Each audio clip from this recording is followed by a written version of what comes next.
As we get to the close of Black Music Appreciation Month, I wanted to have a conversation on Black music. So when I thought about who to bring on the show, I tapped into my childhood and I contacted an old friend. Affectionately known to me and many as Day Day, he is Prince Dajour. You may remember him as an award-winning host on BET and a radio personality in the DMV, who is currently on Magic 102.3, 92.7. Good morning, Day Day. Hey, good morning, Barbara. How are you? I'm good. How are you? I'm wonderful. I'm glad to do this interview with you. We've been trying to do this for a while. I'm glad we made it happen. Right. Okay, so as I said in the intro, right now you're with Magic 102.3. But for those who don't know, you started your career on Teen Summit on BET. Great. So just give us a little history about how you started your career. Wow, that's a book to be written, but we'll tell the story by way of podcast. You know, it was very interesting growing up in D.C. First of all, let me say, I think it's kind of cool that you call me Day Day, because only people who really, really know me call me Day Day. They remember that growing up in the neighborhood. So I'm glad that you remember that, and that's always an affectionate name for me. I had a lot of memories attached with that name growing up in D.C. And, of course, in D.C., we call it the DMV, which stands for D.C., Maryland, and Virginia, because they're all right close to one another. And so growing up in the DMV, I was a kid trying to find my way like most kids. You know, I grew up in the hood and the same type of environment in most urban areas. You have liquor stores, you have the drugs, you have a lot of negative environments around you. But at the same time, we had a lot of positive things there. In our world, within the hood, we had a certain language that we spoke and we understood from one another, but people on the outside didn't understand it. So they would always give a negative stereotype about those neighborhoods, which we call the hoods or the ghettos or whatever, which ghettos simply mean one group of people from one culture living in the same community. That's what ghetto means. So you could have a Jewish ghetto, you can have a black ghetto, you can have a Spanish ghetto. So I just like to always dispel the stereotype about that. However, though, there was a lot of negativity within that. And that's a whole cultural, historical backdrop with that we can get into maybe later in another time or whatever. But growing up in the neighborhood, I always knew that I was different. I always knew that I was unique. I always felt something different about me. So I just didn't feel like I fit in the neighborhood. The guys were some of the more rough type kids growing up, all the boys fighting one another and people being real hostile. And the city was like a concrete jungle. We didn't have beautiful grass in our playgrounds and all that stuff. We had concrete. So if you fall down and you scratch your knee or you bump your head, you had to pretend like you didn't feel anything, that you were numb, that you were stoic. In terms of you couldn't show that you were weak, as they said to us. But unfortunately, that is very healthy to have those kind of environments where you have nature around you and grass, because it softens the soul, softens the spirit, and allows the young men and women to know that it's okay to cry. It's okay to be emotional. It's okay to be sensitive. It's okay to feel through your humanity. And so growing up, I developed this tough exterior where I had to prove to these guys that I wasn't soft, that I wasn't a sensitive nature boy, although I did love nature, but I couldn't show that side of myself. And I just got caught up in the neighborhood. I got caught up into selling drugs, dropped out of high school for 2 years.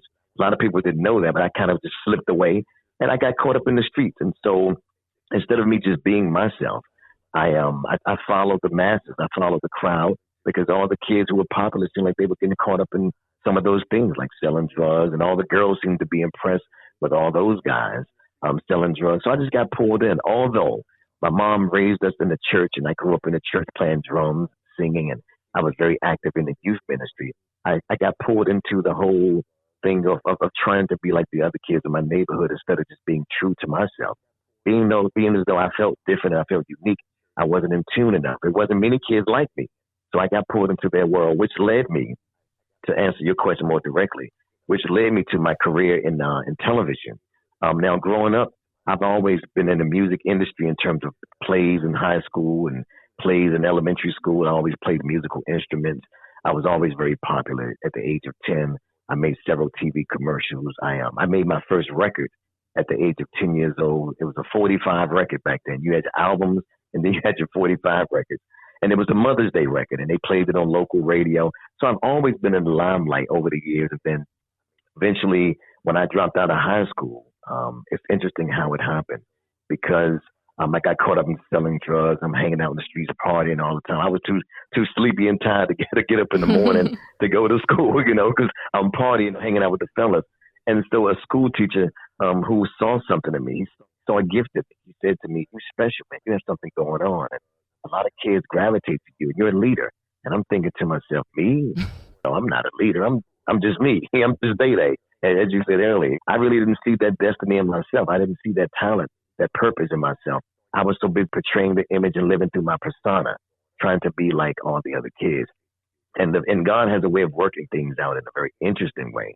Because the very year that I decided to go back to high school, and I asked them, can they allow me to come back and to make up all the credit that I lost over the 2 years from dropping out? They allowed me to come back, and that was McKinley High School. Of course, prior to that, I went to Duke Ellington School of the Performing Arts. I studied classical music and all that. Then I ended up coming to McKinley because that's when I started really messing up in school. And McKinley was my neighborhood school. And so then the year that I came back to high school, and I went to night school and day school just to make up all the credits that I messed up. I had to do a lot of hard work because I had to make up 2 years worth of credit. So I was going to regular school 8 o'clock in the morning to 3 p.m. Then I would go to night school Monday through Friday, and I had to go to summer school. So I had to make up 2 years worth of credits, but I ended up graduating with honors, wow, which made me feel really good about myself. I was able to go back and accomplish something that I walked away from, that I gave up on, my education. And so but God has perfect timing. Sometimes we think that we're making a bad decision or a wrong choice, but sometimes God will take the foolish things in our life to create miracles, to create history, to create purpose. And so the very year that I came back to my high school and I graduated with honors, BET was a fairly new network at the time. We didn't have smartphones, smart TVs, and all this kind of stuff. BET was everything. Matter of fact, BET at the time was pretty much for the Black culture, all cell phones and smart TVs and TV streaming combined. That's where you got your fashion, your music videos, your history, your Black news. So BET was really, really a big deal back then. And so BET had an idea of a teenage talk show called Teen Summit. And they sent out letters to all the area schools asking the teachers to send 3 students from every high school throughout DC, Maryland, and Virginia to audition for this show called Teen Summit. And when they did that, they sent letters out to a school teacher named Mr. Powell at McKinley High School. And he reached out to me and said, hey, man, I'd like for you to audition because I see something special in you. He was the teacher who said he saw something special in me. And so it was me and 2 other students, a guy and a young lady. We all auditioned. And most of the high schools, even though all 3 kids auditioned, only 1 kid made it per high school. But at McKinley, all 3 of us made it from the same school. And so that's how, we began the whole movement with Teen Summit. And we auditioned and we all made it. And we started the whole show. So that was my first time being nationally exposed on television. The whole country, all over the United States of America, including the Caribbean and Europe, was watching BET. And of course, they knew me as Dajour. But in my mind, I was just Day Day from the hood. But they saw me as Dajour, and I began to develop a name for myself. And I had an opinion about various topics: teen pregnancy and drugs and alcohol abuse and gang relationships and gang banging. And so all of these topics that we were talking about as teenagers, this was stuff that I was actually living in my neighborhoods, where a lot of the kids on the show, they came from the suburbs. They really didn't go through a lot of the rough kind of experiences that I went through. So I was coming from a very organic and genuine place when I talked about these topics. And so that's how I got on Teen Summit. And that's how my career pretty much began on a national scale, as far as people recognizing my name as Dajour, and me being this kid from BET, having a perspective about various topics about life. Wow. That story is just, you can drop the mic right now. Yeah, it's pretty interesting, right? It is. It really is. I mean, there's just so much to unwrap from that. It's like a movie. You're from the city. I'm from the city. So I understood every word of what you said, because I know those people who get judged and get labeled and trying to fit in to the situation you're in. But then when you look, I'm like, no, that's not really him. Yeah. So just to hear your story and just know that you were able to come back is a testimony of your strength. But what's interesting about that, Barbara, is when I was talking about God's divine timing, because although I felt like I was 2 years behind from dropping out of high school, none of the kids really knew that I was 2 years behind, because I looked fairly young for my age back then. So some of the other kids look older than me, even though I was older than them. So instead of just graduating when I was supposed to, I graduated 2 years later. But I still was hanging out with the same kids. But the timing was divine, and the reason why I say that is because if I went back to school a year before that or a year after that, maybe I would have missed the mark. But because I came back at the divine timing that I did, that's the year that BET had the idea for the show. So And also, had I never gone back to school, I would have probably missed my mark. I would have missed That's an right. opportunity that would change the course of my life, that would shift the paradigm of my life.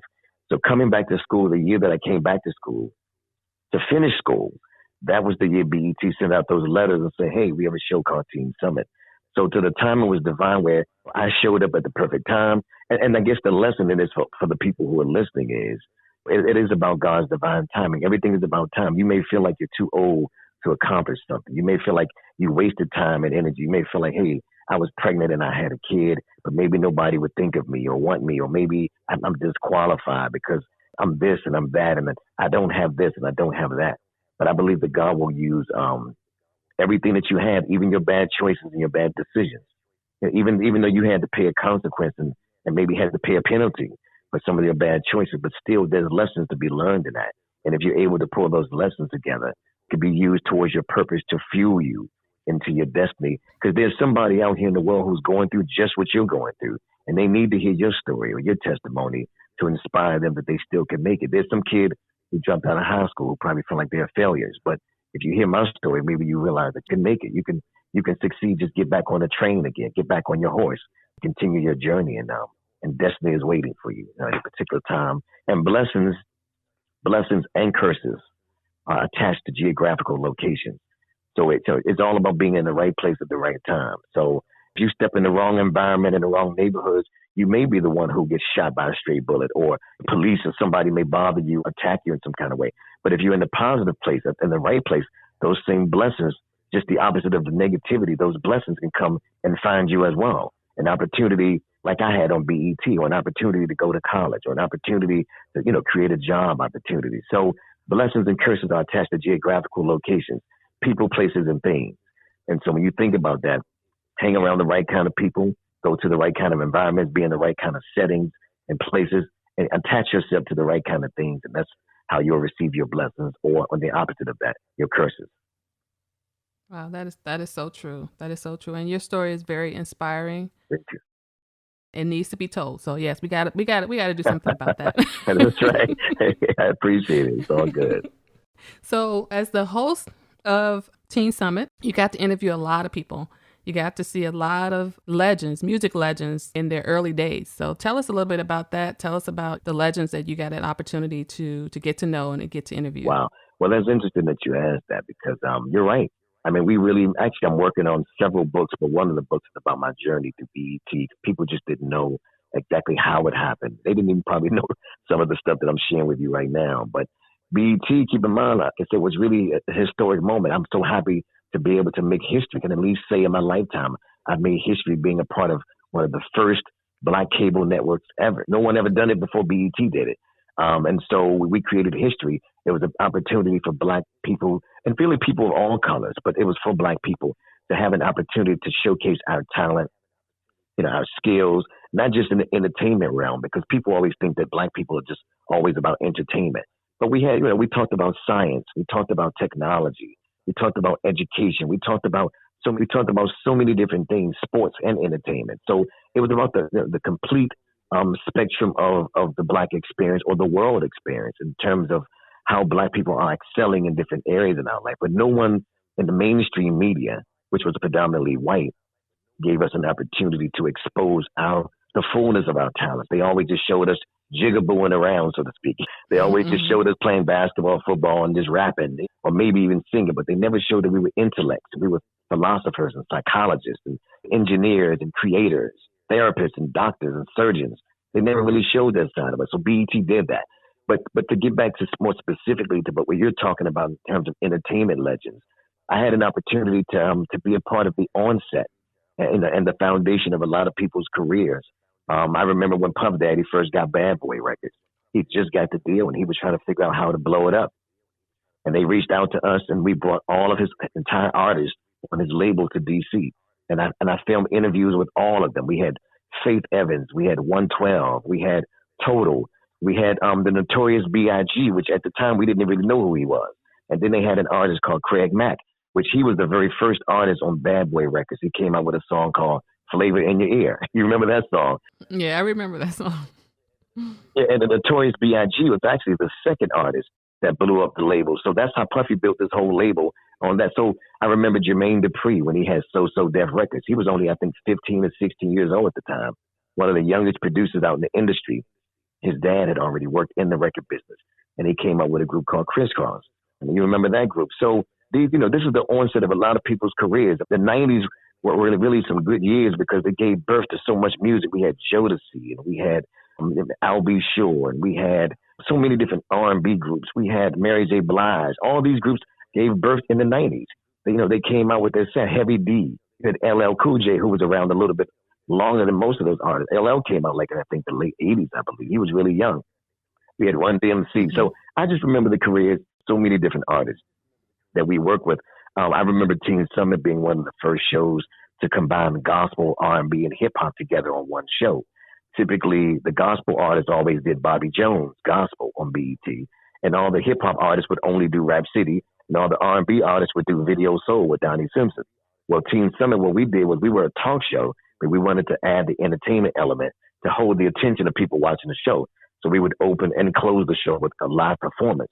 So we had Marvin Sapp, we had Fred Hammond, we had Kirk Franklin, we had Karen Clark. We would bring these same people on the same show with Snoop Doggy Dogg, with other rappers performing on the same show, not performing together, but performing on the same show.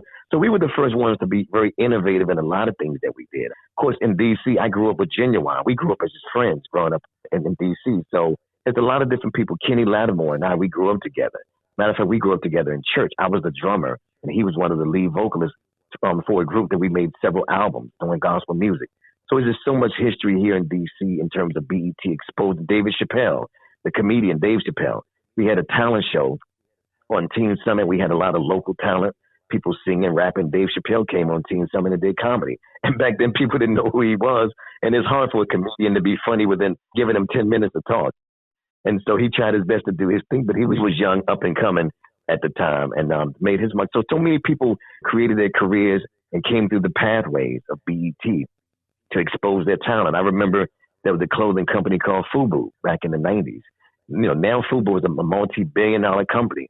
But I remember when those guys were making T-shirts out of their living room, and they used to ask me and some of the other hosts to wear their T-shirts to give it some national exposure for them. Can you please wear our T-shirts? Can you put our T-shirts on your dancers? And so we would always wear their clothes, FUBU, F-U-B. And eventually LL Cool J got involved with the campaign and took it to a whole nother level, and a lot of rappers and the hip-hop culture started purchasing their stuff, and they became a multi-billion-dollar company. So Carl Kanai. There's a lot of people who really exposed their talents and their creativity through BET, through Teen Summit, and through Rap City. And again, that was just the Teen Summit aspect. When I used to host Rap City, we didn't even play Southern rap. Nowadays, Southern rap, or what they call the Dirty South, that's like the biggest thing ever. Back then, it was just the East Coast rappers who were big. And then eventually you start having some rappers from like Philadelphia, New Jersey, which is still East Coast. And then you start having like the West Coast rappers, that whole West Coast movement, NWA. So all of these guys had no other place to play their videos except BET. And then MTV came along with Yo MTV Rap. So they kind of took the idea and played some of the black videos on MTV. And the BET was the main hub for black entertainers to expose their talent. There was no other place that would really accept black music in that kind of way unless you were a pop artist where you were kind of selling to a white demographic, even though you were a black artist. Like Michael Jackson, for example. He was the first black artist on MTV. They didn't even play black music at all. So he broke that barrier down. You remember that, right? When he came out with Billie Jean, Billie Jean and all that stuff, and Beat It and Thriller. And so again, BET was really a hub for black artists. They were begging and banging on the doors just to get their stuff played. So because I was one of the first hosts, Donnie Simpson, myself, and other people to host various shows on BET, we were the ones they came to give them an opportunity. So I always tell my kids, I never really looked at it at the time. I was just having fun being a kid because I started at BET when I was like 18 years old. It was really me making history, of a situation where people would talk about for years later, that just like when we talk about Martin Luther King or we talk about Rosa Parks, we talk about Malcolm X. Think about it. People will, for generations, talk about BET. They would talk about BET in terms of us giving them an opportunity. Matter of fact, BET's theme at the time was, we're giving you a choice at BET. We gave people a choice, an alternative to what they already had there. So That's how it happened. Wow, that is a lot of history, and it Yeah. would really be nice to go back and actually see that. When I Yeah. think about like this generation, I don't think they understand how it was back then. You know, Right. it's kind of like Exactly. you said, like it's history that they don't know about. But I think if they knew more of this, they would appreciate where things are today. Yeah, definitely. I agree. I mean, as I was saying about BET and stuff, and I was just thinking while you were talking, I'm thinking like again, I talked about now how the Southern rap music is like the language of this generation. They love the Southern rappers, and Mm-hmm. but back then, like I told you, it was the East Coast rappers, then it was the West Coast, and now the South is reigning supreme in terms of hip hop. But I remember when BET didn't even play Southern rap; they would only play rappers from the East Coast. And I remember traveling around the country hosting different events for BET. And I remember kids coming to me saying, "Hey man, you guys have Puff Daddy. He's like a big deal on the East Coast. But we have somebody named Master P." And I was like, "Who is Master P? I never even heard of this guy before." And Master P had already been selling millions of records down south, but nobody on the East Coast ever heard of him. He was only selling his records down south. And so Master P was a big deal back then. And so BET didn't play their videos. And I remember bringing Outkast, the rap group Outkast, to BET and exposing them. I remember the Goody Mob. I exposed them. So I was bringing in some of these Southern rappers that BET really didn't play, but they gave me an opportunity and trusted me enough to expose some of their videos. Outkast, Goody Mob, it was different Southern rappers slowly started infiltrating BET's playlist, and we infiltrated the Southern rap, and then you had Luke from the Miami, even though that's still Southern, but there was two different types of Southern rap. You had the Atlanta, Alabama, Mississippi kind of rap, and then you had the Florida rap, like Luke Skywalker, and he had those songs, Pop That Coochie, and all those controversial songs. You know, when he came out, they called it Miami bass music. So there's just so much history. Probably just need to really. I'm actually thinking about doing a documentary about this. But there's so much history that we can talk about that nobody really knows about from BET. That we were the first ones to do what we did, and we did it in a great way, very grandiose kind of way. And we paved the way for a lot of these artists today. Matter of fact, when I was on BET, we didn't even have a BET award. There was no such thing as a BET award. Now we have the BET awards every year. Matter of fact, I'll just give you like a little historical moment that a lot of people don't know. I was a part of the very first BET awards, and it wasn't the way that people see it now. We did it in a small studio with about maybe less than 50 people, and we only had 2 or 3 artists, and we just gave awards away to certain people. It was really like Wow. a spin-off of Video Soul. We were trying to test it out, and I used to always tell them, "Hey guys, we need to do our own award show." I say, "Hey, MTV got their own award show, BET." They kept saying, "Yeah, we'll get to it eventually. That's down the line." They just thought that was such a big deal. It was something too big for us to do at the time. And it's funny how now BET has the BET Awards, and hundreds of thousands of people are involved in watching it on television. But the very first BET Awards, we only had 1 or 2 guests because the other guests didn't even show up. It was me, Donnie Simpson, and Sherry Carter, and we were making presentations. But half of the people who won the awards, we kept saying, "Hey, well, unfortunately, they can't be here today, so we'll accept their award." And I remember George Clinton, the guy from Parliament, Funkadelic. Oh yeah. He was one of the few guests that showed up. And he came with all this wild clothing on. You know how he dressed with all these colors on and high heel shoes. "Hey, baby Bubba," stuff. And he came and accepted his award. And so it was really about the crowd and the audience that we had, and us just making presentations. That was the first official BET Awards.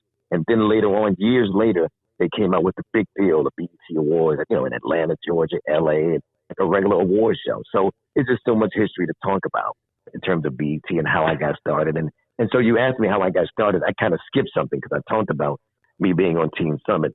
So Teen Summit was the very first show that I did as a teenager. I was on the panel with a bunch of high school kids, and we all talked about various topics and interviewed different celebrities, Mary J., Puff Daddy. We interviewed different actors and models and different things like that. But after I did Teen Summit when I was in high school, I kind of became like the celebrity while still being in high school. I was like the 11th, 12th grade. And so people recognized me nationally on TV, and kids would come up to me and say, "Hey, my cousin recognized you on TV," and they live down south. And that's when I began to realize, wow, people know me everywhere. Like, I'm not really used to it. I'm thinking I'm just Day from the neighborhood. But now people know me all across the country. I would travel for BET, and people would recognize my name in the Caribbean and in London, walking down the street. I'm thinking, wow, how do they know my name? I didn't really get it. I didn't understand how the celebrity thing worked or how fame worked. And so I'm thinking it's so funny to be known and recognized in places that I've never been before. They know my name. So that was kind of interesting. And then years later, after I did Teen Summit, most kids at the show, we aged out. Once you got a certain age, you had to leave the show, and they would audition new students to come in. But I was one of the only students that they kept around because out of all the kids on Teen Summit, there was about maybe 25 of us. I was the only kid on the show who got fan mail. And B thought that was pretty fascinating. They're like, wow, out of all the kids here, this one guy, Dajour, is getting fan mail from other teenagers all across the country.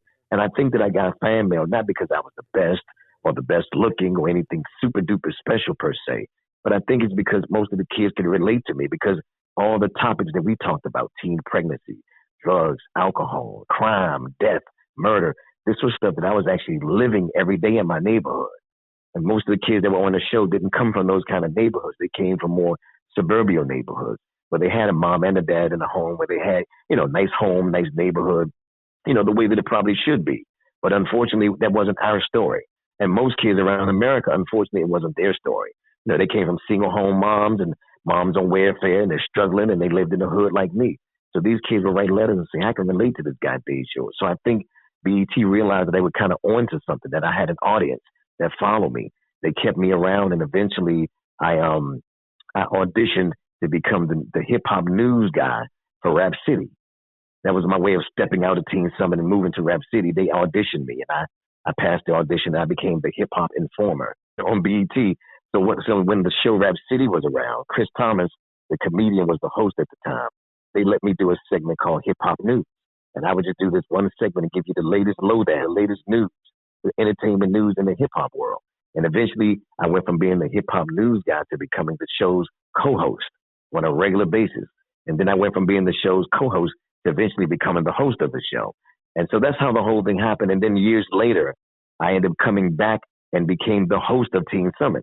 Initially, there was another host when I was in high school. I was just one of the kids on the show, as I said.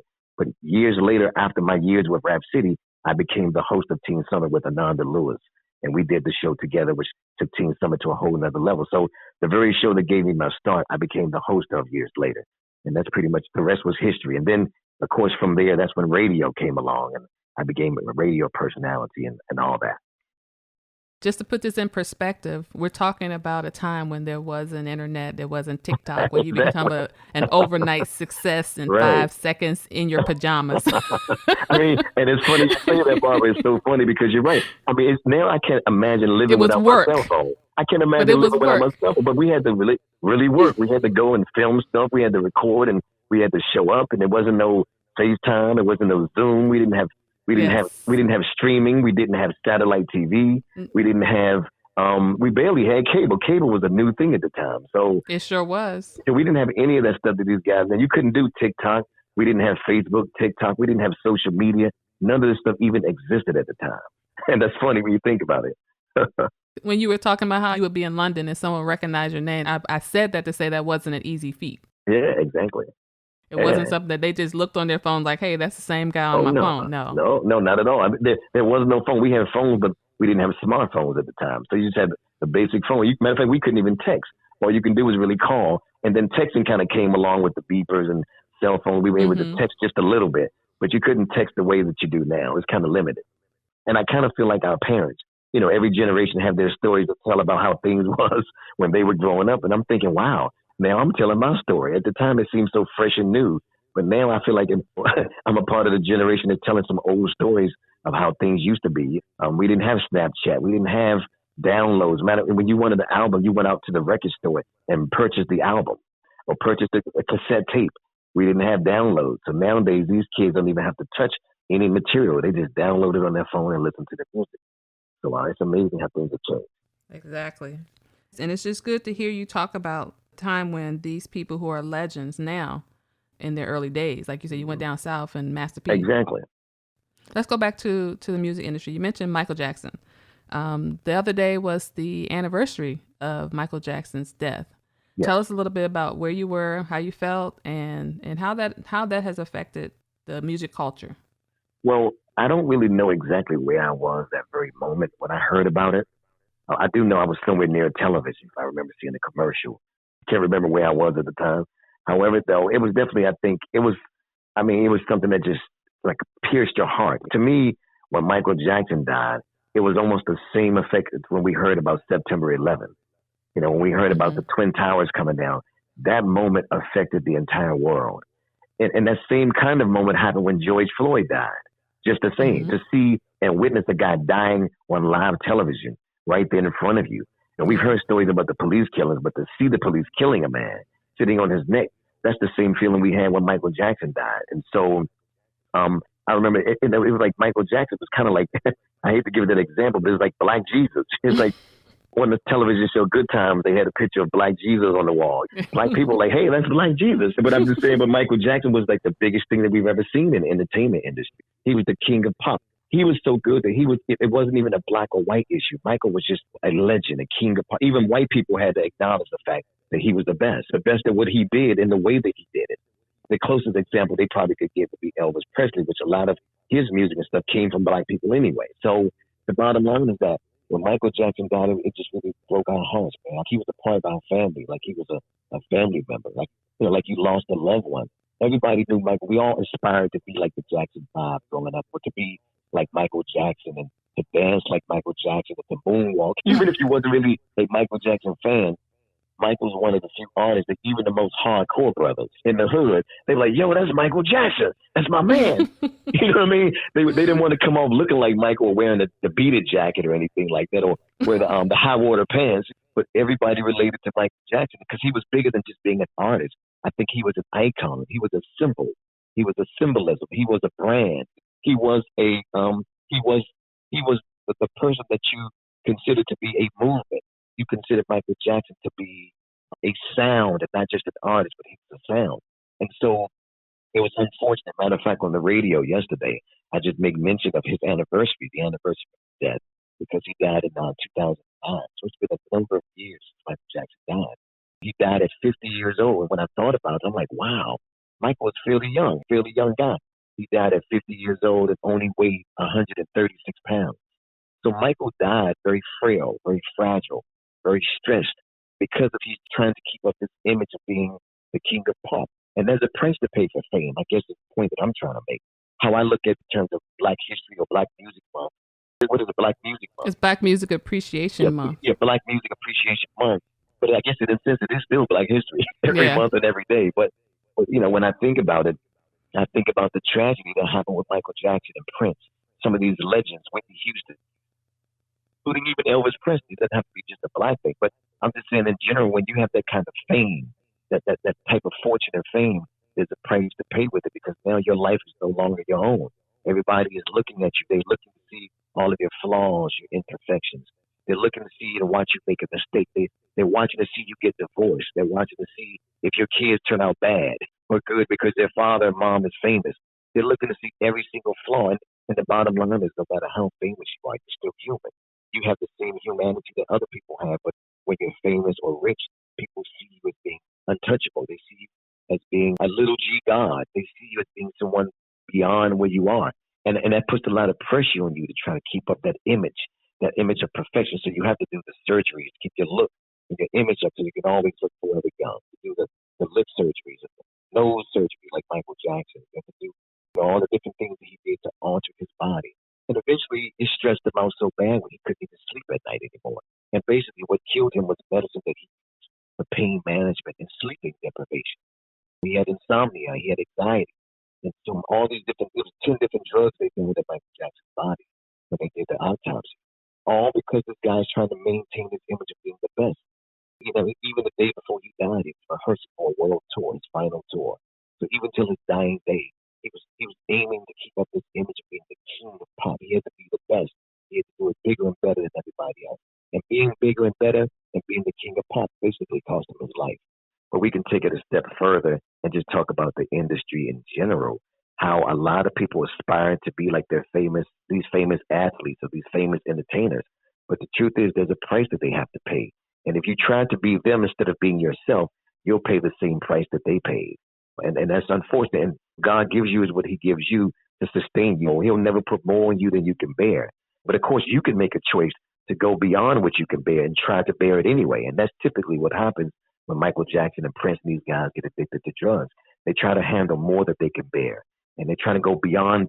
And when you step outside of the realm of the borders that God has given you and the perimeters of your purpose, that's when it'll eventually take you out or destroy your career, destroy your life, destroy your family. So I just want to advise people from a musical perspective: be true to your gift, be true to your talent, be true to your purpose, be true to your musical style, your style of art, your style of fashion, whatever your thing is. Be true to yourself. It's okay to pick up pieces and learn from other artists that inspire you, but definitely keep it original, keep it 100, where you're able to be yourself and be the best version of yourself that you could be. And if Michael had done that, he would probably be alive today, being the best Michael Jackson that he could be, instead of the best king of pop that they made him to be. And the same people that screamed his name, Michael Jackson, we love you, Michael Jackson, are the same people who talk bad about him in the media when all kind of accusations and speculations came. The same people who say, Jesus Christ, we love you, Hosanna to the King, hallelujah, are the same people who say stone the Christ, kill the Christ on the cross.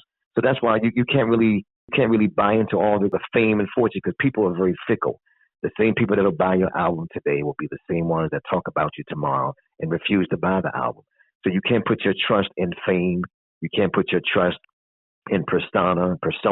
You can't put your trust in the fair weather vibes that you get from people in the industry. They change like the season. You have to put your trust in your purpose, put your trust in the God that you believe in, and put your trust in people that genuinely love you in your inner circle, your friends and family who would love you whether you're famous or not.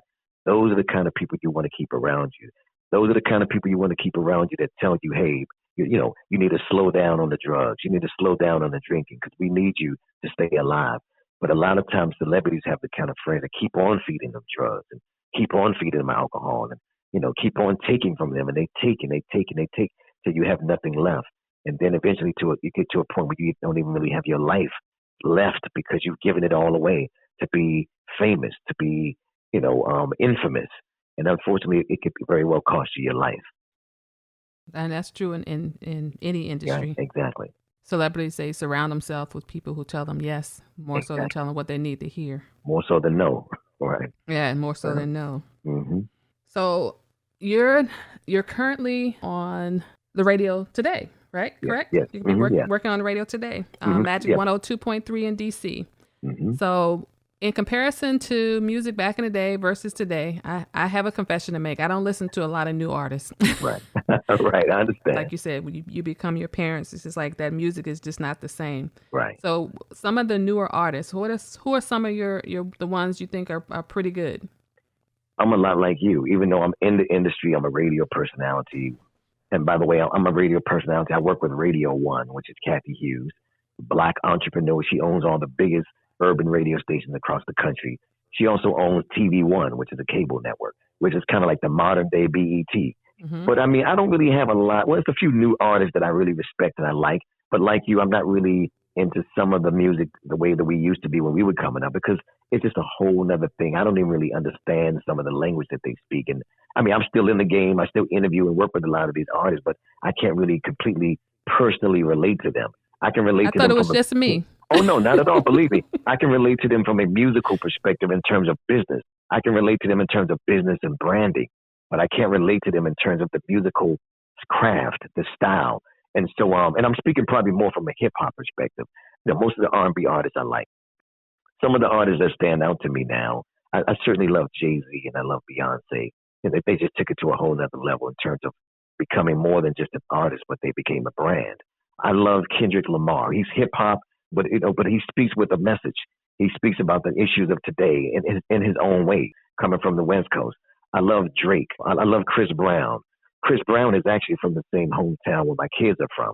It's a little small country town in Virginia called Tappahannock. So, and here's my story about Chris Brown, which is kind of funny. I'll just say this real quickly. When my kids were growing up in school, my daughter used to come to me and said, Daddy, my friend's mommy said, can you help her son? Because he can sing and dance and rap. And I said, who is your friend? She said, his name is Christopher Brown. And I'm like, I don't have time to be chasing these little kids around in elementary school. They were like in elementary school at the time. And I said, I'm thinking like Joe Jackson. I don't have time to be running around trying to get these kids to dance and sing. And every day she would, always come to me, Daddy, my friend Christopher Brown, mother said, can you help her son? I'm like, please tell Christopher Brown's mother that I don't have time to be chasing kids around. I'm not really into managing or trying to work with little kids. And then when she became an adult, she said, Dad, do you remember when I was a kid? I used to always tell you about this kid named Christopher Brown. She said, well, that's the R&B singer Chris Brown. I said, what? I went crazy. I'm like, oh my God, I want to sign him up. It's too late now. So that was one opportunity that I missed. I probably could have signed Chris Brown years ago, but I missed the opportunity because I just saw him as a kid dancing and jumping and flipping around down in the country of Virginia. And now he's a major icon, one of the biggest artists in the industry. So that's my Chris Brown story. But I love so many different artists. I love the different R&B artists. I love Music Soul Child. I love Lettucey. I think she's an amazing singer that's underrated. Of course, Kenny Lattimore and I grew up together in church, so I'm always really connected with Kenny and his music, love songs, keeping love songs alive, that kind of thing. And so it's just so many different artists that I listen to. Anthony Hamilton, I love Kim, the R&B singer Kim. There's so many different artists that I like and that I enjoy. Jill Scott. But most of my favorite artists are probably more R&B-ish, and the ones who do hip-hop are the ones that are uniquely different. Their music is more melodic. It's not just a hardcore Southern rap. And I have nothing against Southern rappers. I like some of them as well. I listen to some of their music, and it's kind of catchy, but I'm not personally really into it on that kind of level, but I just enjoy it because it's commercialized. It's the song you hear on the radio all the time. You know what I mean? So you find yourself singing it even if you don't really like it or even if you don't relate to it. So those are just some of the, a few of the artists that I really get into. Nowadays, I'm really more into a lot of underground artists that don't really get the radio play. You have a lot of artists that are really, really good. They have followings, but they don't really get to play. Bilal, and you have Ro James. A lot of these artists don't get major radio play, but they have great R&B music, even hip hop. There are a lot of artists that don't make it to the radio, but they so that's what the one thing I love about TikTok and social media. You get a chance to be exposed to all these different artists who would never get that type of exposure had TikTok never come along. Right.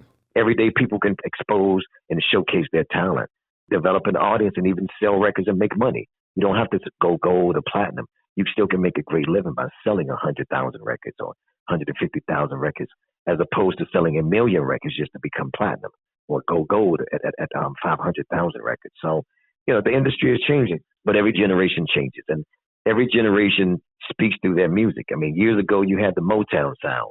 That generation of artists spoke of the times through their music. What's going on? Marvin Gaye, Mercy, Mercy Me. These guys spoke through their generation. And the generation before that, you had the Duke Ellingtons and the Cab Callaways and Ella Fitzgerald. You had all these different singers who spoke about their time. Strange Fruit and all these different artists performing their songs. So this generation is really speaking to what's happening in their generation. But the scary part is the biggest music for this generation, they're not really, to me, saying too much of nothing. And that's the part that's scary. It makes me wonder, wow, we don't really have a voice anymore. These guys are not talking about politics per se or abortion. They're not talking about police brutality. Some of them are, but most of them aren't. They're just talking about just random words that just come to their mind. And it really has no kind of message at all to speak of this generation and what's happening in this time. So we need somebody to really surface with a voice who can still keep the music cool and hip, but somebody who can still, and that's what Kendrick Lamar does, I think. J. Cole, Kendrick Lamar, these guys are really talking about some of the stuff that's happening in the times. Kendrick Lamar said, we're going to be all right. By the police brutality, different things, we're going to be all right. And so I respect these kind of guys that have messages in their music. Yeah, and I have to agree with you on that. I think that's one of the reasons. It doesn't seem like they have a calling or a purpose. There's no passion. It's just Right. sound. It's sound more so than anything. Not even Exactly. even about love. Oh, yeah, They don't talk definitely. about love. They don't talk about what's going on in the world. Mhm. So I thought it was just me just being up in age. Oh, no. But no, they glorify, unfortunately, they glorify death more than they do life. Yeah, And yeah, that's what happened exactly. that's what happened with Tupac and Notorious B.I.G. Because when we were growing up, hip hop was just more of a fun thing. Like even if rappers had a battle against one another, they did it in a fun way. Like, yeah, I can rap or dance better than you. Come on, let's do it. Let's see who's the Hmm. best. But it didn't get to the point where somebody was going to murder and shoot and kill somebody Right. over a song or over a neighborhood and something like that. And so now these guys are glorifying guns and I'll shoot you and I'll kill you, I'll murder you. And unfortunately, nobody's talking about peace and love and having a great time and celebrating life. So I guess they're the voice. So if you're listening to this interview right now and you're an artist, maybe you could be the next artist to talk about something positive. And if there are artists out here that's talking about it, and I'm sure they are, a lot of Christian rappers, a lot of spiritual motivational rappers, and different positive poetic rappers that are out here. Unfortunately, these are not the ones that make it to mainstream. These are not the ones we see on the videos all the time, or we don't see them in rotation on the radio stations. Those are not the songs that make it to the top. So thank God for social media, because social media now gives you a platform to showcase your talent, even if you're not even on the radio, even if you're not in mainstream. The mainstream itself is the social media. So now you can develop a following of people who love your type of music, your style of music, even if your songs are not even on the radio. So that's the cool thing about social media nowadays. You can create your own record company. You can create your own books. You can create your own motivational videos. You don't need the machine to get behind you anymore. You can create the machine. You can become the machine, the manufacturing machine, and you can mass produce your own product every day, all day, 24 hours a day for free on social media. Yeah, that's definitely true. And hopefully there'll be a shift with the music of this time. Yeah. Well, Day Day, it was great. It was great talking to you. I know you're fitting me into your busy schedule today. Oh, yeah. So yeah. Actually, I'm on my way. I'm on my way to the radio station now. Okay, I wasn't sure. I'm like, oh, okay. How can people get in touch with you? What are your social media handles? Okay, well, you can check me out on Facebook at Derek Dajour, DurikDajour. Or if you just Google Prince Dajour, it'll come up and lead you there. And on Instagram, I'm at Derek Dajour. So it's always Derek Dajour for all my social media handles. Just put Derek Dajour and a Prince Dajour, you'll find it. And of course, you can check me out on the #1 radio station in the DC area, along with Donnie Simpson. We both work at the same radio station. We do radio together. And that's Radio 1, and that's Magic 102.3. You can download it on your app at mymagicdc.com, and you can hear it from all across the country, or you can always listen to it on your Alexa.